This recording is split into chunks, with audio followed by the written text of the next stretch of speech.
Assalamualaikum warahmatullahi wabarakatuh. Baiklah, tibalah saatnya kepada saya untuk menjelaskan tentang pembahasan soal mata kuliah Sistem Informasi Akuntansi, di mana kali ini saya akan membahas soal tentang pengauditan sistem informasi berbasis komputer. Baiklah, sebelum itu saya akan memperkenalkan diri saya terlebih dahulu. Baiklah, profil saya, perkenalkan nama saya Dea Fitri Antoni, NIM 19053075, jurusan Pendidikan Ekonomi Konsentrasi Akuntansi, mahasiswi Universitas Negeri Padang. Lanjut kita kepada soal langsung, di mana di sini pertanyaan diskusi 11.1, pengauditan suatu sistem informasi akuntansi secara efektif mensyaratkan seorang auditor yang memiliki beberapa pengetahuan tentang komputer dan aplikasinya dalam akuntansi. Akan tetapi, persyaratan tidak memungkinkan setiap auditor untuk menjadi seorang pakar komputer. Diskusikan tingkatan mana yang seharusnya dimiliki auditor terkait keahlian komputer untuk menjadi auditor yang efektif.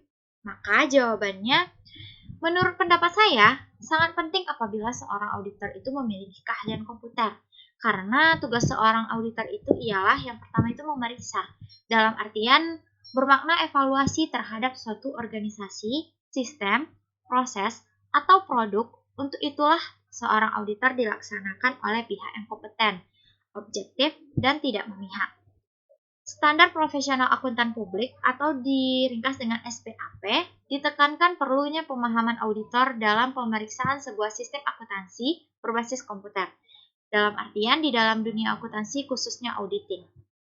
Sehingga dunia audit sekarang mempunyai teknik audit yang berbantuan komputer atau TABK atau Computer Assisted Audit Technique Tools dalam singkatan CAATTS, yaitu setiap pengguna teknologi informasi sebagai alat bantu dalam kegiatan audit. Atau dengan kata lain, pengguna TABK atau CAATTS akan meningkatkan efisiensi dan efektivitas seseorang auditor dalam melaksanakan audit dengan memanfaatkan segala kemampuan yang dimiliki oleh sebuah komputer. Efektivitas dan efisiensi prosedur audit dapat ditingkatkan melalui penggunaan TABK dalam memperoleh dan mengevaluasi bukti audit. Contohnya antara lain, yang pertama, beberapa transaksi dapat diuji lebih efektif untuk tingkat biaya yang sama dengan menggunakan komputer untuk memeriksa semua atau lebih banyak transaksi dibandingkan dengan jika dilaksanakan secara manual. Yang kedua, dalam penerapan prosedur analitik, transaksi atau saldo akun dapat direview dan dicetak laporannya untuk pos-pos yang tidak biasa dengan cara yang lebih efisien dengan menggunakan komputer bila dibandingkan dengan cara manual.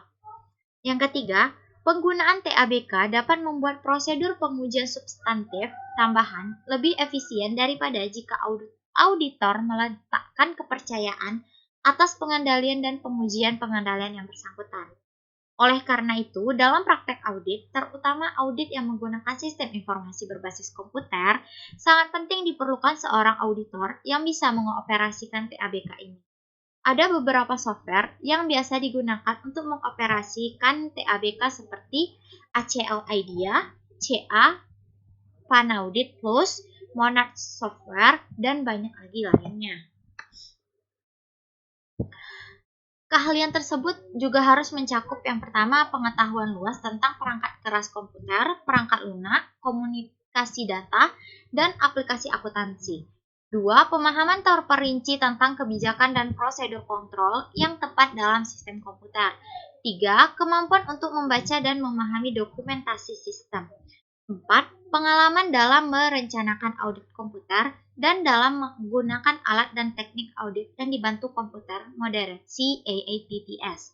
Namun, tentu ada beberapa tingkat keahlian komputer minimum yang sesuai untuk semua auditor miliki. Ini akan mencakup yang pertama itu pemahaman tentang perangkat keras, perangkat lunak, aplikasi akuntansi, dan kontrol komputer seperti A. Penggunaan komputer untuk kegiatan administratif, pengetikan, pembuatan tabel-tabel pelaporan, matriks data bukti audit, grafik, surat konfirmasi, risalah-risalah atau rencana kerja, maupun penyajian jadwal kegiatan pemeriksaan. B. Penggunaan komputer atau audit software dalam pengumpulan bahan bukti audit, serta penggunaan alat bukti software untuk mengidentifikasi hal-hal tertentu yang diperlukan sebagai bahan bukti audit. 2. Kemampuan untuk memeriksa semua elemen sistem informasi akuntansi terkomputerisasi. 3. Kemampuan untuk menggunakan komputer sebagai alat untuk mencapai tujuan audit ini. Lanjut pertanyaan selanjutnya, pertanyaan diskusi 11.2, di mana pertanyaannya, haruskah auditor internal menjadi anggota tim pengembangan sistem yang mendesain dan mengimplementasikan suatu sistem informasi akuntansi? Mengapa? Jawabannya, tentu iya. Karena tugas auditor internal adalah memastikan bahwa kontrol yang sedang dilaksanakan sesuai seperti apa yang dirancang. Di samping itu, juga seorang auditor mempunyai pengetahuan mengenai prinsip-prinsip akuntansi, prinsip-prinsip pengauditan, teknik-teknik sistem informasi, dan metode pengembangan sistem.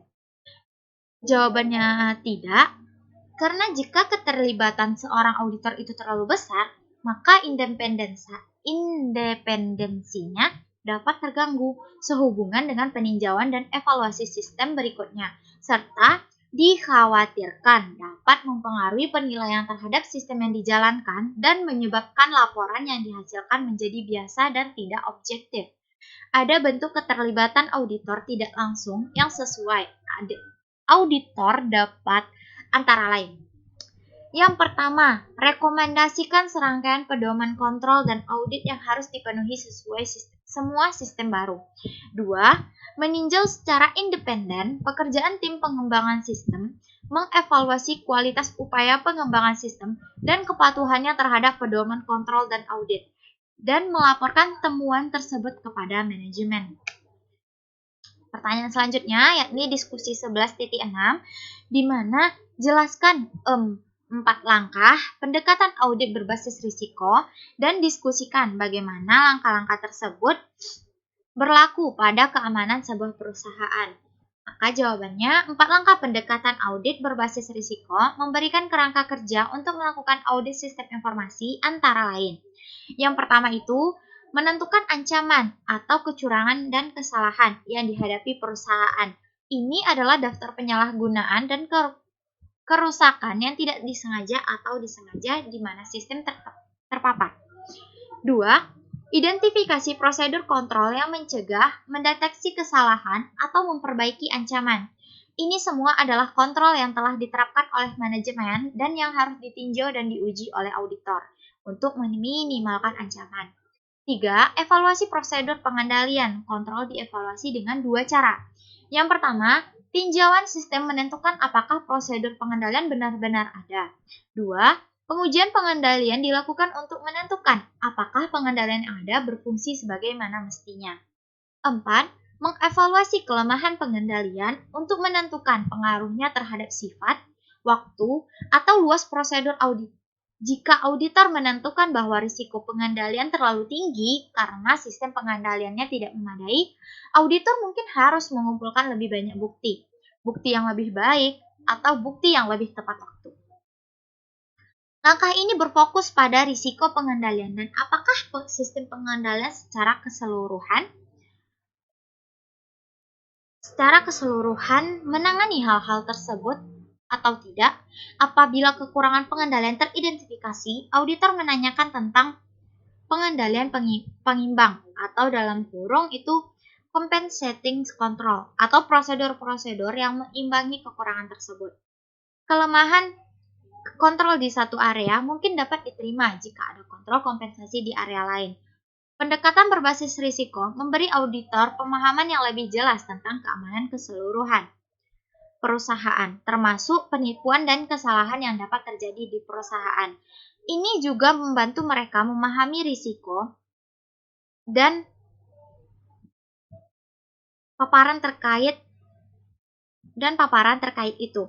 Ini Ini membantu mereka merencanakan cara menguji dan mengevaluasi kontrol internal, serta cara merencanakan prosedur audit berikutnya.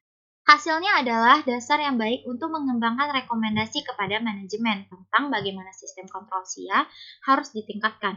Beberapa saran untuk mencegah terjadinya kecurangan. Yang pertama, tingkatkan pengendalian intern yang terdapat di perusahaan. Lakukan seleksi pegawai secara ketat, gunakan jasa psikolog.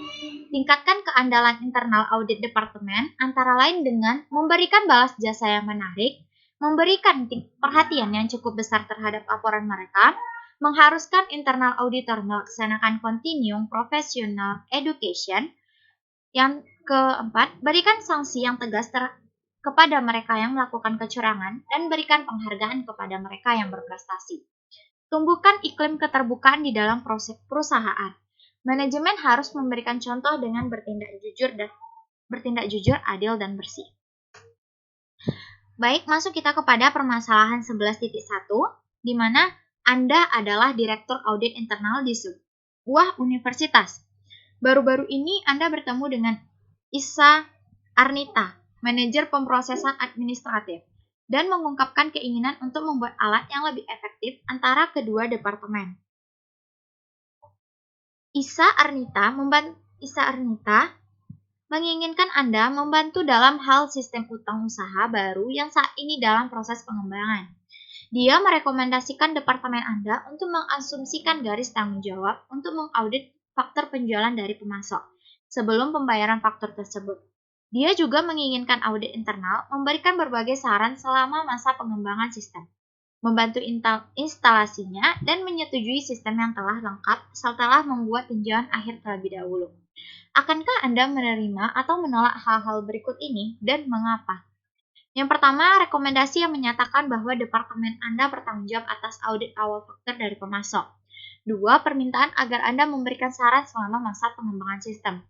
3. Permintaan agar Anda membantu dalam instalasi sistem dan menyetujui sistem tersebut setelah melaksanakan tinjauan akhir. Jawabnya yang pertama, rekomendasi yang menyatakan bahwa departemen saya bertanggung jawab atas audit awal faktur dari pemasok. Salah satu poin dari ruang lingkup auditor internal adalah penggunaan sumber daya yang ekonomis dan efisien.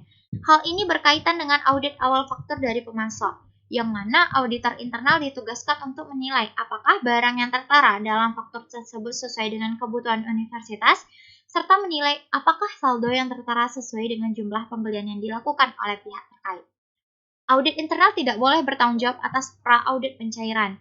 Objektivitas sangat penting untuk fungsi audit, dan auditor internal harus independen dari kegiatan yang harus mereka tinjau.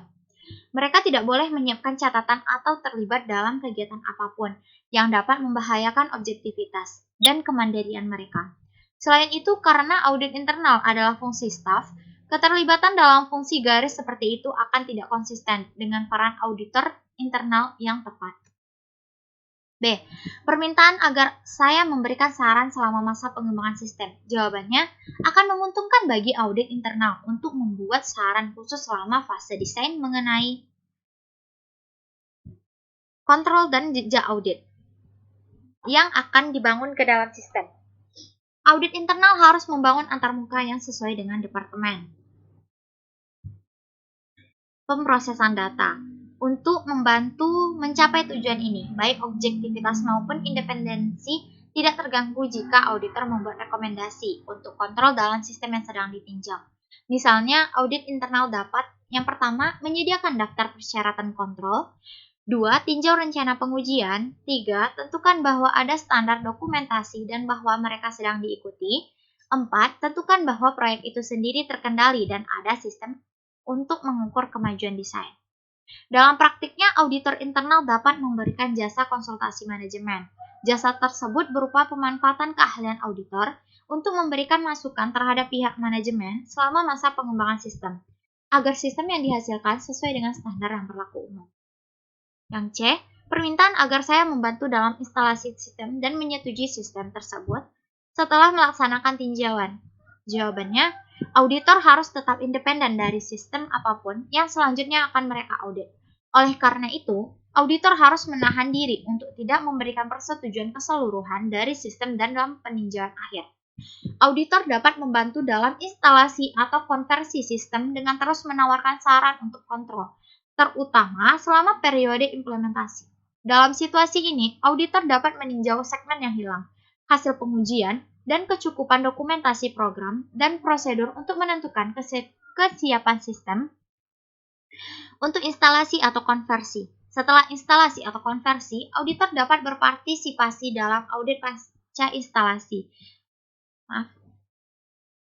Baik sendiri atau sebagai bagian dari tim. Pertanyaan selanjutnya itu permasalahan 11.2. Sebagai seorang auditor internal bagi Quick Manufacturing Company, Anda berpartisipasi dalam proses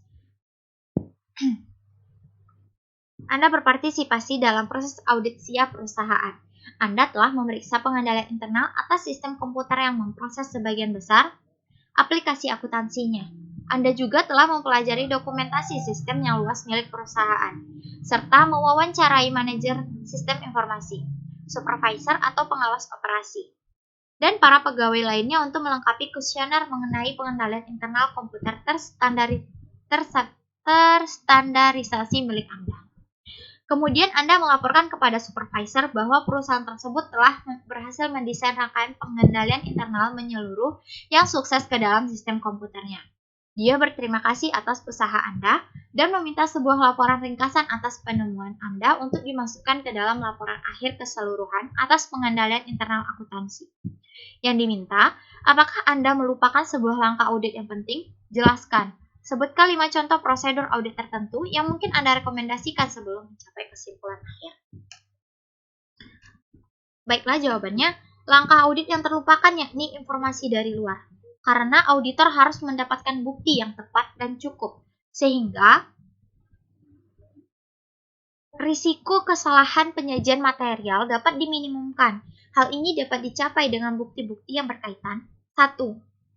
Pengetahuan tentang klien. 2. Informasi dari luar perusahaan. 3. Sistem akuntansi. Yang keempat, kualitas pengendalian internal.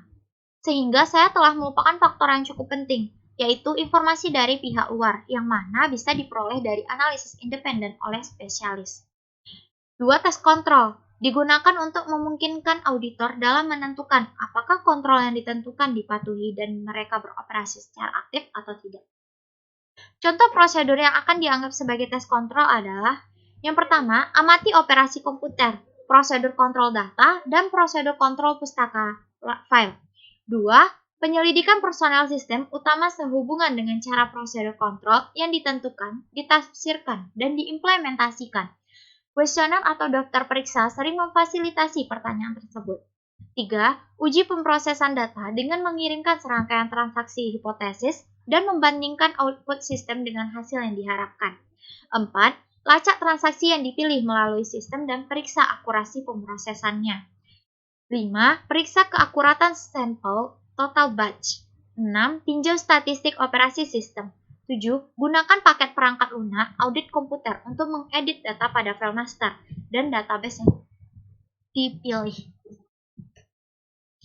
5 contoh prosedur audit tertentu yang mungkin saya rekomendasikan sebelum mencapai kesimpulan akhir, di mana yang pertama itu inspeksi mencakup pemeriksaan atas catatan atau dokumen baik internal maupun eksternal dalam bentuk kertas, elektronik, atau media lain atau pemeriksaan fisik atas surat aset. 2. Kegiatan observasi merupakan pengamatan langsung terhadap proses kinerja dalam suatu perusahaan. 3. Konfirmasi eksternal merupakan informasi dari pihak ketiga yang sudah mahir di bidangnya dan merupakan pihak yang independen terhadap perusahaan. 4. Pelaksanaan kembali atau re-performance merupakan pengujian auditor secara independen terhadap proses atau pengendalian akuntansi klien. 5. Prosedur analitis merupakan pengevaluasian atas informasi keuangan yang dilakukan dengan menelaah hubungan yang dapat diterima antara data keuangan dengan data non-keuangan. Baiklah, terima kasih atas perhatiannya sudah mau mengikuti video saya sejauh ini. Saya ucapkan terima kasih. Mohon maaf jika ada kesalahpahaman kata maupun salah dalam menyampaikan. Saya mohon maaf. Terlebih dan terkurang saya ucapkan Assalamualaikum warahmatullahi wabarakatuh dan